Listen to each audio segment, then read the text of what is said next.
And I'm Jennifer Britton, and I want to say a good morning, good afternoon, good evening, wherever you are in the world. Thank you for taking some time to come and celebrate our 18th annual anniversary. I can't believe it. It was 18 years ago today. Yay!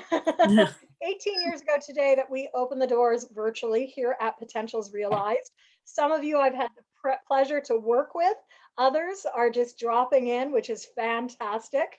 And I want to say thank you for coming for the first of 7 calls that we'll be doing on Thursdays from from 12 to 12:30 p.m. Eastern. It might be 7 in some of your worlds.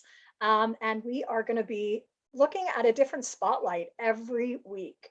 So as the CEO and founder of Potentials Realized, really opened the door to create a ripple effect around the world that I hoped would be just as impactful as the work I'd done in the first 15 odd years of my career. Some of you know that I was a leader within the international humanitarian sector, and as a community engagement specialist and program manager, I got the privilege of working with so many amazing people all over the world. As I fell into coaching literally in 2002, I felt that I had gotten a new skill set that was going to take me to the next phase. But it wasn't really until the next year in 2003 that I was like, this coaching thing could be serious.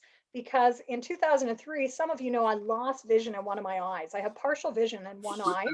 Some of you know that. No, it's okay. We'll put it in here. Really get too much in the way, except if I'm having to drive at night. So some of you have met me as I've come to your place of work on the bus. Part of the bus trip is it's so much easier than me trying to drive at night. So with that, welcome. Whether we've had the chance to work together, we do have, and this is super exciting, we have representation from Europe, from Central America, 2 of you in Central America today, and of course, North America. And so want to invite you and also take a moment to introduce you to some of the new team members here at Potentials Realized.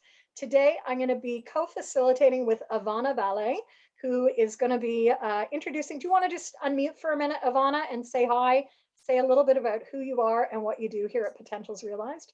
Sure. So hello, everyone, and thank you for being part of this celebration with us. This is amazing. So I am a newer member of the team, but I've been in the community maybe not as long as some of you, but for a while. And I'm just excited about this work and being able to integrate it in my own world and in my own reality and the opportunity to really bring it to the world, right? Like I love the name of the company, Potentials Realized, because in all that we do, we get to actually support other people indirectly, whether that's, in our marketing copy or not, to actually reach their potential. So I'm super excited. I am an accredited coach. My role at Potentials Realized is I'm a floater, so I do some group coaching essentials, leading with Jen. I do some of the advanced group and team coaching practicum. I'm also dipping my foot into mentor coaching. So, I'm really just trying to strengthen those muscles because that's one of our core competencies. Keep growing. And that's what this is about. So thanks, Jen. And if you can't tell, I'm excited to be here. So Ivana is an amazing, bundle of energy. She also is an alumni of several of the programs. And it was really exciting when I went to recruit this year. Everyone who's now on the team has some sort of touch point, including one of the persons who's closest to me as a crow flies, Rita Vivat. So Rita, would you like to say hello and introduce yourself? Sure, because I'm triple multitasking today. So hi, I'm Rita. So I've known Jen for a while. We live quite close to each other. So I actually met her when I was at my first job out of college. So I've known her for a while. We've done some cool stuff together. And I recently officially joined her team as the team lead for the remote and hybrid work pathways and leadership and so on. So any of the programming that steers towards remote or hybrid or virtual work environments will fall under me in some way, shape, or form. So also very excited to be here. However, we're still working on the coffee. So it'll take a little while for my pep to show. But super excited, learning along the way, lots to learn. And I hope you guys have a great time. And Rita's a great behind the scenes kind of person and also helps out with the disc work that we do. We're also joined by Kathy Vaughn, who is ahead in the day, and Kathy is our team lead for team coaching. So she and I'll be co-facilitating next week. So really great to see all of you. I'm going to just share our screen because we've got a bit of like fun and celebrations as well as a bit of content because this work is really about connection. It's about celebration, and it's also about, how do you do better work? So we'd love to just have you turn to your chat, maybe share one thing that you'd like to get out of our time together, whether you just came to have a piece of virtual cake, and I do have a cake over my shoulder there, along with some balloons, or whether you came because you're curious about group coaching. And so today is really the first of 7 calls that we'll be doing every Thursday. Next week, we turn our attention to team coaching. Then we'll look at remote and hybrid work with Rita. I'll be talking a little bit later this month about remote productivity through the Coaching Business Builder and Plan, Do, Track stream. And then as we get into May, we're going to get into the practicum. How do you bring coaching into action? And that will take us to our May 5th call. May 12th, we're going to turn to the hybrid work quiz. And I have to say, one of the most fun areas that I've had in this last year has been developing this 2-minute quiz that you can take online known as the hybrid work styles. We have Cheryl Spruill here today. Cheryl has just finished the Coaching the Hybrid Work Styles program with us because what is most important today? It is really how do we help teams and groups and organizations thrive in yet another way of working in the hybrid world. So we'll talk a little bit more about that hybrid work quiz in May. And then we have International Coaching Week in the middle of May. So to get us started into the room, you know me, I like to have a bit of play in our work, and I've developed a special 18th anniversary Potentials Realized word search for us to engage with. Want to get your brains and your fingers working, and so I'll invite you to grab your annotate, which is found at the top of your screen. And as you look at the top of your screen, you will find a view options, and then you can click on the view options and go to annotate, which is one of those options. As you bring up annotate, you'll see you have a pen, and I'd invite you to take a look at this word search on the screen and just start highlighting some of the words that you see. Because you heard a little bit about our world of work, we continue to specialize in 4 main areas. So we provide coaching skills training, award-winning coaching skills training. I was awarded the PRISM Award for some of the work I did in 2015 with the Scarborough Hospital here in Toronto.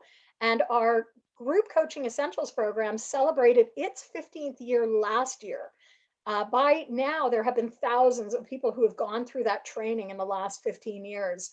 And Ivana and I are taking it forward even more this year.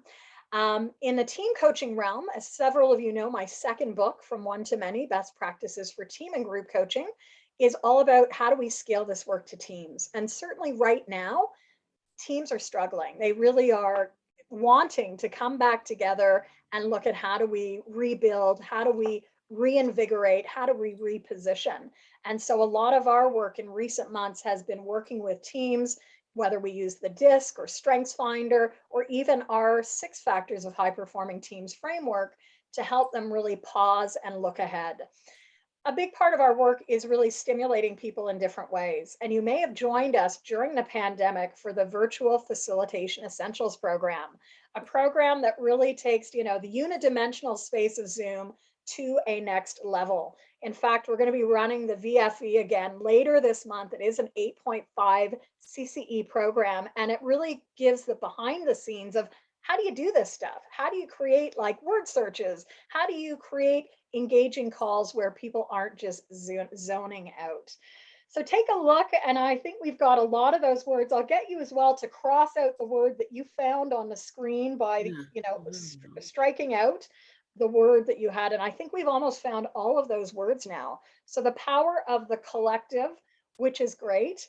These are definitely the words that we work around, from training and leadership to collaboration, definitely writing. Hopefully this year there will be some more of the Reconnecting Workspaces series coming out. And I don't know if I put the podcast, I did put the podcast here. Of course, the not reconnecting pathways, the Remote Pathways podcast. So thank you for playing with me. I'm going to stop my share and just say hi to everyone. It is faster this way to actually clear the screen. And we are going to go into a bit of a group coaching principle, because hands up, physically or digitally, who here is a group coach and came to this call because you're interested in group coaching? So look around, right? Look around. Maybe I should stop the share again. Put up your hand if you're interested in group coaching. So most of you, excellent. You can digitally raise your hand as well. To me, group coaching has changed so much from the early days of when I was a trainee with coaching, saying to my coach trainers in 2003, saying, how do we do this? Can't we like scale the work to groups? And people are like, oh no, that's group training. I said, no, I really see that we can do something in the coaching event. And so group coaching is an expansion of this work. And I'm going to pass the floor to Ivana for a minute, because we want to share with you one of the best practices that really is sort of in the space of great group coaching, because a lot of coaches almost feel that they have to go and create a lot of content. Well, as group coaches, we just want to coach in a group format. So Ivana, you're going to take the floor for a minute to share with the group a little bit more about this principle that I think many of you heard me speak on before, the less is more. So over to you. Thank you.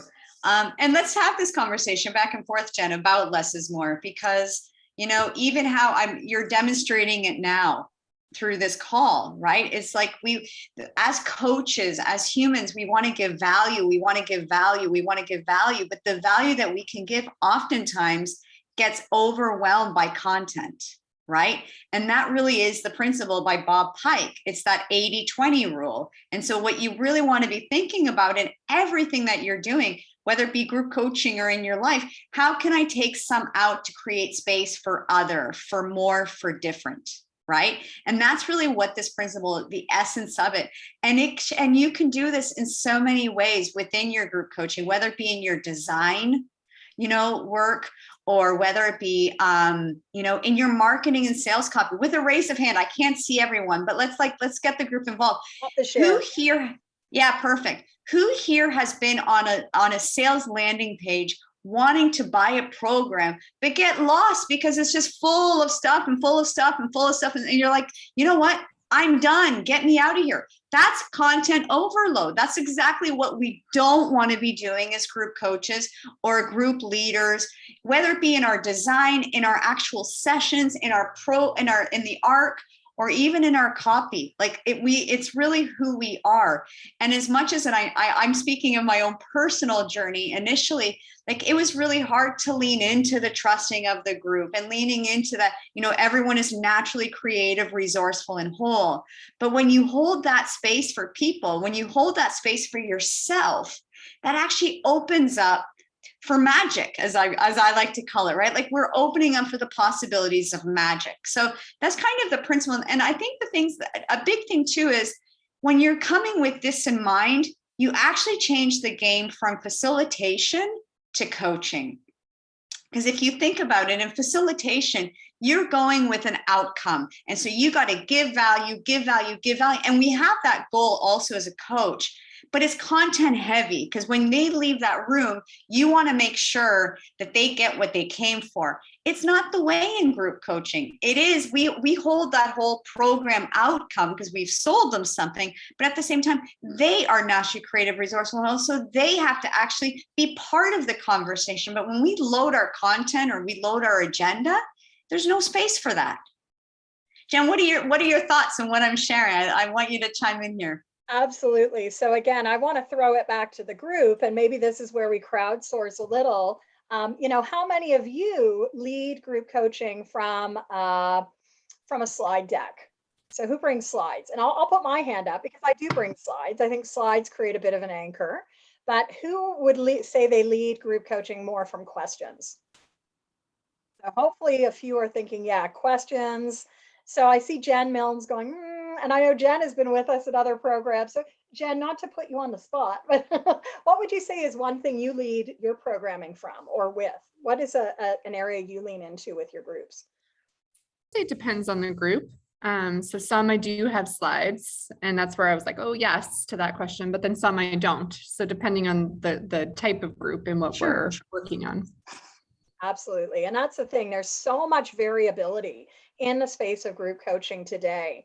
And this is where, you know, if you hear someone say group coaching has to be this, I always say, sort of run away. Like, what does group coaching need to be? It needs to be grounded in the goals and approaches of the people that we're working with. We really need to take time to build that trust, safety, and connection, and also co-design what it can look like. And in today's world, it could be weekly meetings over, the span of a quarter. It could be bi-weekly meetings over the span of 6 months.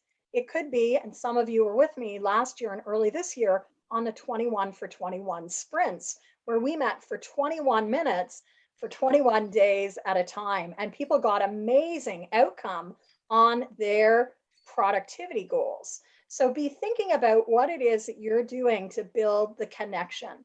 And as Ivana said, with this whole principle of, the 80-20, which normally we think of as a Pareto principle, but in design, as Bob Pike has shared years ago, 80-20 really means removing 20% of what you think you're going to cover in a group conversation so that it leaves the space for dialogue. We want to have conversations. And that's one thing that, in these half-hour calls, we're not doing 5 principles. We're just going to have one principle so that we can really all think about what's the application point. Now, I know, Ivana, I think you've got another slide here. Is there something else that you want to say about group coaching in terms of, you mentioned some of these, like, Yeah. it's all about marketing and design. So back to Yeah, you. it's about marketing, design. It's just, I guess to me, it's kind of like, this is the gateway when you bring this principle in everything that you do. And I invite you, even outside of your group coaching, even how you participate, how you plan a party, you know what I mean? Whatever it is, it just like, this comes from the creative training design program, but really as a group coach, when you bring this approach or this practice into your programs, you're actually starting to check off a lot of the core competencies, right? In the sense of maintaining presence. So you're actually showing up to what's in the room so you can actually be dynamic and be with the participants. I'm thinking of another one around even evokes awareness. If you're just coming with content, you're not allowing for the space to actually like have an exercise of reflection so people can go inward, so people can go deeper. So that's something else that I wanted to say. And then as Jen touched on before too, is we like our participants own this. And so this practice and as I strengthen my muscle to be leading this material, I just see the opportunities and the relevance of this principle to be just a very core principle to bring us success as group coaches. And I think in bringing this, it allows, like the last bullet point says, it allows the participant to be involved, engaged, and accountable. One of those 4 core elements of coaching, accountability, right? No, who, with a raise of hand, we'll stop sharing again, Jen. Or you know what, let's use the reactions. With a raise of hand, who's been in a group, who's led or who's been part of a group dynamic, and you haven't really felt the sense that you've actually been held accountable to actually, drive your own ship, because the person who's leading the group is just kind of running the show. And you're like, hold on a sec, like where's my voice in this? Where's mine? Like, and I know I'm not talking into the possibility, and at the same time, but that's what we're talking about. So sometimes we get clarity with the examples that we don't know. So we can go, oh, that's what it is. And I don't like that. So I'm not going to be doing that in my programs. So that's why I brought that line of sight. Back to you, Jen. All right. Well, just notice the hands in the room. And Yeah. I wanted to bring another example, a visual example of this work Beautiful. in practice. And so I actually have a screenshot here. You might recognize one of our group members, but this is from the other night when we were wrapping up with the coaching the hybrid work styles. So you'll recognize Rita. You'll also see Cheryl, who's here. And after about 5 weeks together, I wanted to take the group through a short exercise that we often call a vehicle for change. This isn't a great example or a great exercise that Elaine Beach created years ago, and I've used it a lot. And what you get people to do is at the end of a program, get them thinking about what it is that they're leaving the program with. So everyone was asked to draw a vehicle on the screen representing what they wanted to take, right? So what was in your trunk?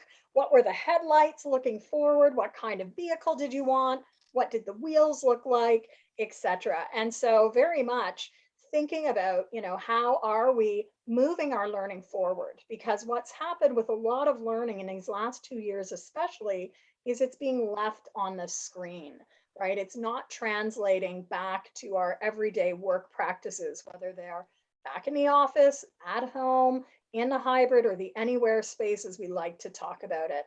And so, it could have been easy to say, you know what, we've got even more conversation to do, more content, but taking that time to really anchor in with the learning is always critical. And so back to what we really want to zoom into for today's principle. We're only doing one principle today. We'd love to hear from you. What have you done, or how have you integrated less is more in your group coaching programs?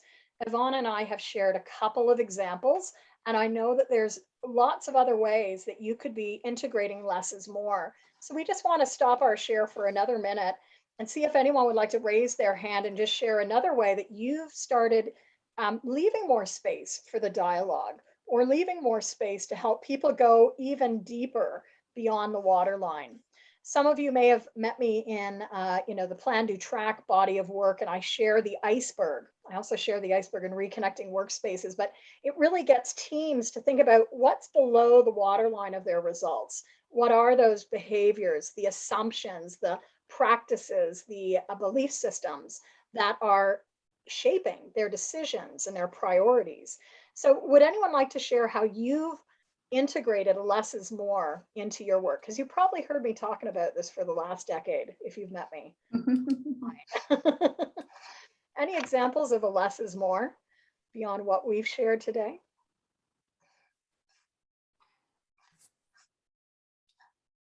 I think we can probably all, yeah, Carrie D. Over to you, Carrie. Hopefully it's not too loud, but so I help coaches kind of put together programming, and what I really talk to them about is limiting kind of what are your goals. So really getting down to what are the outcomes and trying to limit those so that there isn't so much overwhelm and so much trying to do there. And that the idea is if there's other outcomes that you're still pretty attached to, it's about adding another program and kind of saying there's another opportunity to do that, so that that need and that outcome is still there, but it's just within a different program. Absolutely. Any other examples of how you might practice a less is more? Because I think Carrie's example is great. Many of you are probably designing programs for your own work, and our natural intuition is just to throw it all in, but that creates overwhelm, and it creates a collapsing of what's really important. Part of our work as coaches is often to help people uncouple issues rather than like mush them all together. So any other examples before we move on? Okay, well, we've got lots more. Yeah, let's go to Stacy. Over to you, Stacy. Well, I was going to share that the less is more wasn't necessarily an intentional plan. It's one of those things where you spend hours and hours and hours and you're researching and you're pulling all these things together and you're like, oh, they're going to love this. This is going to be so great. I can't wait to come to the group and do some group coaching. And then you're like, okay, so what's on everybody's minds today? And suddenly they're like completely different. You're like, all righty then, let's swing it and see where we go. It's not so much winging it because you've got the prep behind you, but that plan that you have of here's where we're going to go with it. Leaving that space and opportunity for them to decide that it's somewhere else that they need to go in that moment, and moving with them in that space. So I wouldn't say it was intentional, but it did end up being the less is more. The less is more. And I love that example. Thank you, Stacy, for sharing it, because so much of our work is we think it's going to go down this pathway, but no, we're going down that pathway. And that was one of the reasons why we called the remote pathways the remote pathways, because as a group coach, I see it every hour. Every time I'm with a group, it never really winds up the way it is. And I have to be ready, right? As coaches, we often talk about that light touch of like being ready to sort of let it go, of not being attached, other than to being attached to where our clients want to go. So with that, we're going to go back. We've got just a little bit more. So thank you for sharing that. And again, the invitation this week is to really think about your practice of less is more, whether it's weeding out content. Maybe it's thinking about, well, my clients are asking, they'd like some resources around this. So could that become maybe some micro learning that you put out before a call or after a call, to now leave more space for dialogue and that essential building of trust, safety, and connection that takes time, because we can't rush that. And we do need the synchronous time to build that safety And that's where, like, I really do believe coaching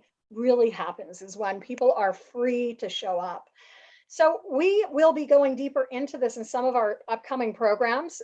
Some of you are asking, like, group coaching essentials, is it still running? Yes, we've got our next group starting Tuesdays 2 to 3:15 p.m. Eastern, starting April 19th, Good. as well as in May. And then we also have team coaching essentials, which has just been approved for 14 CCEs. It's the latest in the essentials family, as we like to call it. And I've been running it for the last year, but without CCEs. It's going to be starting actually on Monday. So if you're thinking team coaching, this is your year, I hope you'll consider joining us on Monday, 9 a.m. to 10:15 for 6 weeks. And we're going to be diving into not only this less is more, but like, how do teams form? What do they need in this moment in time, especially as the world goes to another phase? Well, a lot of teams are going back into offices or going really fully to hybrid. How can we as team coaches help teams really reorient themselves? For those that have done the essentials, you can also join us for the practicum, which Ivana will be leading starting later this month. And that's a 10 CCE program, 6 weeks as well, giving you the chance to practice and get feedback on your group and or team coaching skills. Invaluable. So, Ivana has actually seen or taken all of these. Ivana, what would you say before we move on to one more piece that I want to cover today? Anything you want to say about the essentials programs coming up?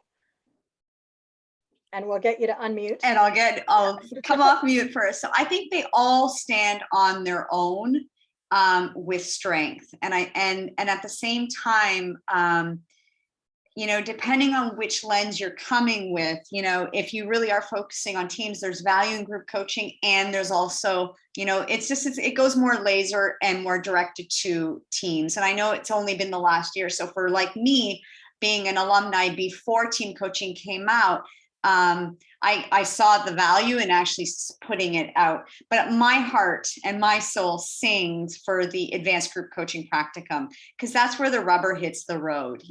Whether we've been seasoned coaches or not, it's a whole new reality to put something together and get feedback, whether you're the coach or whether you're a participant giving feedback.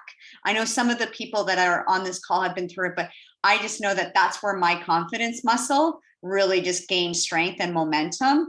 And you don't need it if you don't want it. Absolutely. Now I know Kristen's got maybe a question, comment. Do you want to go ahead, Kristen, and unmute? Yeah, I have a question about the team coaching. I was just looking on your website, and it specifies their team coaching essentials for the virtual, remote, and hybrid world. So I'm curious, will this series also attend to like in-person world? Absolutely. So our primary focus is on virtual, but it does apply to both.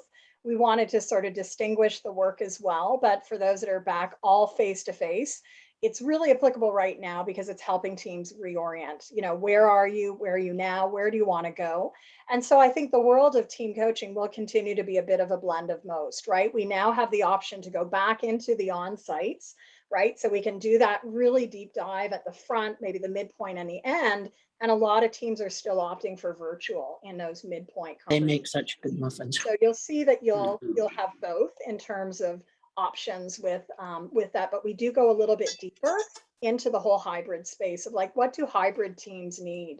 And I think for a lot, that's a pain point right now.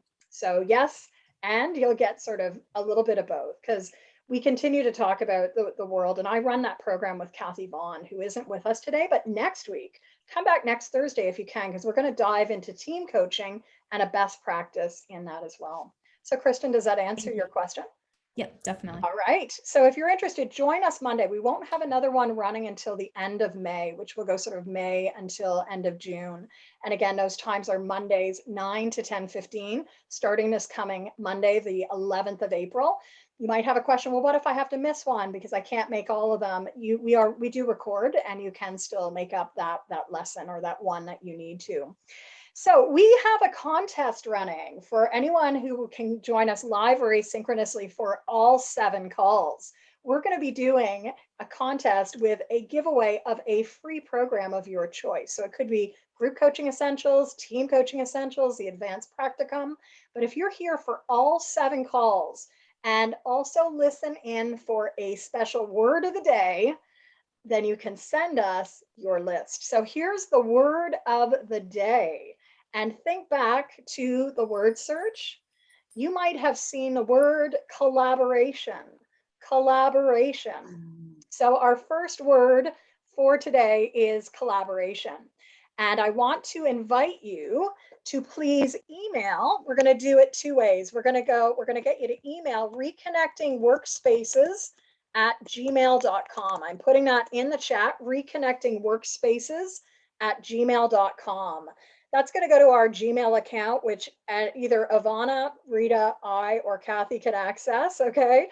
It's not going to go directly to me, but I want you to put word of the day and put week 1 and collaboration in it. Also give us your name, because what I'll be doing next week is doing a draw. Anyone who actually responds to this will go into a draw for a digital prize. And then if you are with us for all 7 weeks and get all 7 words sent in, you will go into the grand prize, which is this free program. So beyond that, we'd also love for you to share your takeaway from today. Some of you are on LinkedIn, and so you can respond to my LinkedIn post about today, just comment on it. Or some of you are on Facebook. And if you're on Facebook, head on over to Effective Group Coach. Here's the list of our 18th anniversary calls. And I want to say a big thank you. I brought a cake. I literally have a cake here in my office. I won't eat all of it.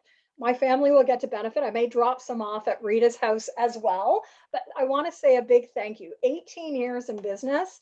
Had I known how much fun I would have, how many amazing people I would get to meet in my career as a group and a team coach, I wouldn't have imagined it. And I know that for all of you, there's some sort of anchoring touch point. So if you've had the chance to work with me, just want to leave 1 more minute to hear, like, what's been the impact of our work on you? I'm going to stop the share. If anyone would like to share verbally or in the chat, it would mean a lot, because I really started this business to create a ripple effect. And for many of you, I know that I've seen you in lots of different formats.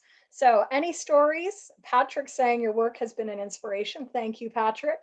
Lauren is saying, I really enjoyed learning about your trainings and confirmation at Less is More. Thank you for joining us, Lorna from Central America today. I have to say, this is something we love to do all the time. Kristen, if you want to raise you've raised your hand, so let's get you to unmute. I haven't been in person with you, but there's a nice group of recent coaches that are recently certified coaches that are studying your books right now. So we're meeting weekly, diving into your content, and it's been really great. So I love hearing that, and again, I'm very appreciative. Probably one of the best things I ever did was after a speaking engagement in early 2008 or 8 or 9, this man came up to me after a speaking engagement and said, I really enjoyed what you talked about today about group coaching.